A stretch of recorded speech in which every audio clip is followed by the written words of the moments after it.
What's his name? His name is 斯莫流。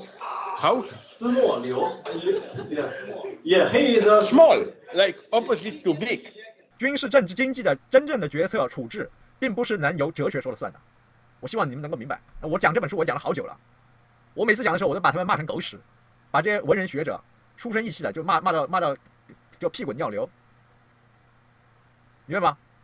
我们始终是对于西方马克思主义者的是，我们给齐泽克发邮件说我们这里也有行动，我们也在展开行动。他说我太老了，就是他太老了，你知道吗 ？It's too old to do something， 明白吗 ？Too old 太老了，他没有能力做事情了。希望你们能够明白。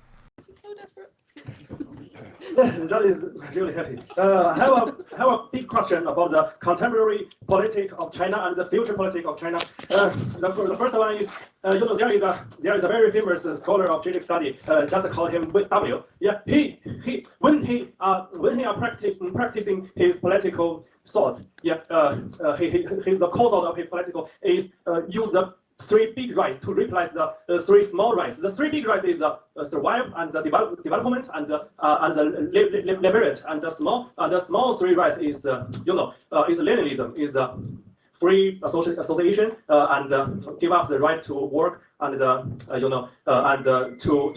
talk with the company to against them. Yeah, and there are so many guys disagree with his political opinion, especially against his practice on the power in the right of survive. Yeah, because his action is reformism. He developed the let me find the word. I'm sorry, I don't know. Can you repeat? Did you? No. Sorry, the name of the guy you are. Yeah, I didn't catch the name. Also... He is popular on the network, but he is not the scholar of the university. Yeah.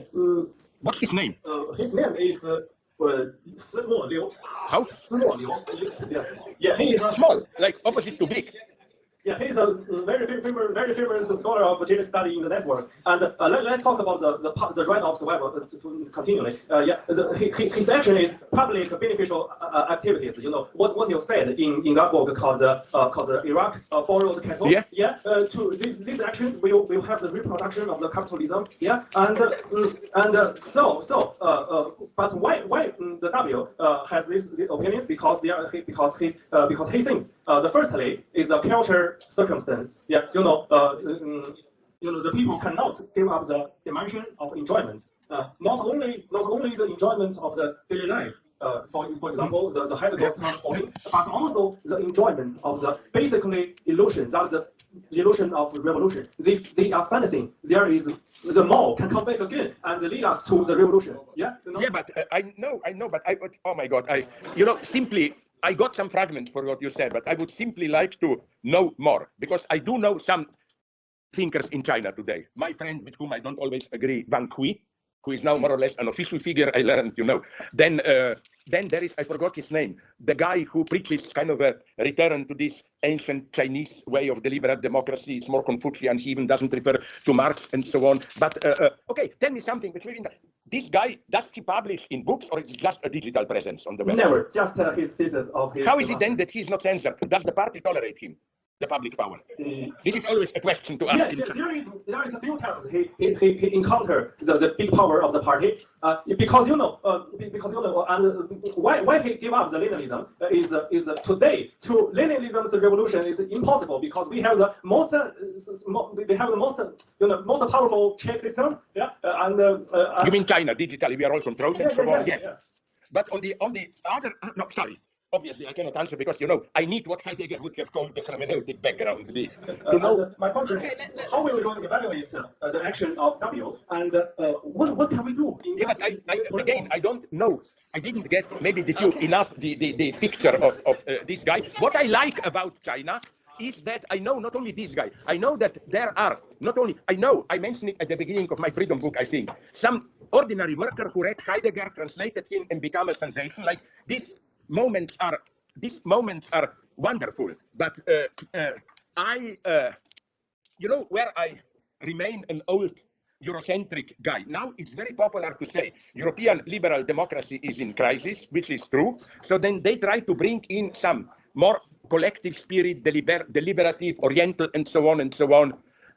I'm tempted to be very skeptical about it. For example, and that's all I can say now to conclude. You know, I had debate with some Chinese people which said, but our system is not as obscure as you think. Nonetheless, with all the control, somehow those in power receive, process what people care about, try to harmonize it, and so on. But you know what is for me crucial, and it's in my totalitarian spirit almost my favorite aspect. Look, you know, when you have every 4 years or 2 the Congress of the Communist Party, the big event everybody waits for is, I think, at the end, when 7 members of the Standing Committee of the Politburo are nominated. Of course, formally they are elected, but it's a magical moment because it's absolute. There is no debate about which persons will be elected. It's the big decision. Everybody knows intense negotiations are going on in the background. This is the magical event. You learn these guys won. But how did these guys win? And wait a minute, be careful. I am not saying, oh, this means China is totalitarian. I like this. I think that every government should be, to be efficient, at some level, non-transparent. I don't believe, but what we in the West know, and it's not specific to the West, I think Karatani, whom I mentioned, once said something totally crazy. He said that the difference between bourgeois and socialist democracy is that in bourgeois democracy, you are elected for your qualities, better qualified in principle. Let's forget, but that in people's proletarian democracy, you are elected by lottery. And I more and more think that this non-transparency should be integrated not as some secret power, but as an element of chance, lottery. Many powers knew this, like you know how it was in ancient Greece. Okay, it was limited to men free, men in, but then it was lottery. It was the same in Venice, Venetian Republic, how the boss was dominated. It was an absolutely crazy system of first you had 100 candidates, then some committee took looking at their qualities, selected half. Then by lot, they were reduced to 10, where again, some committee went through them, reduced them to 5, where again, lots were thrown, lottery, who wins, and so on. I think there is no democracy without this element of chance unpredictability. If you want, this is my Hegelian argument, but in a people's democracy, it can be taken over by lottery. That's why I liked Hegel's crazy justification of monarchy. If you read it closely, Hegel's point is monarch is an idiot. His function is to screw his wife and produce her successor, and it doesn't matter. All a good monarch has to know is how to behave properly, and so on. And as Hegel said, his only function is to sign the decrees which are prepared by others experts. What Hegel saw clearly is, and today in our technocratic times where experts rules, is more important by ever, is don't trust the experts to be on the top. We need experts for ecology, blah, blah, more than ever, but there must be an element of chance, where at the top, and without this, democracy has no meaning.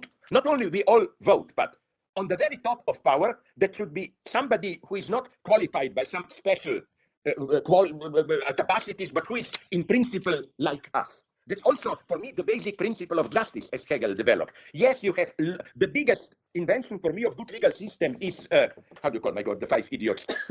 Jury. Yeah, jury is precisely this principle of non-elitism. Yes, we need lawyers, blah, blah, to explain, but at the end, 5 idiots, in the sense like all of us, collected by lot, will decide. That's for me, without this, democracy is not really a democracy. Sorry, now I will have to run. You will get the text this evening. If you want something, I will not forget in the evening to send you. I'm very sorry that I have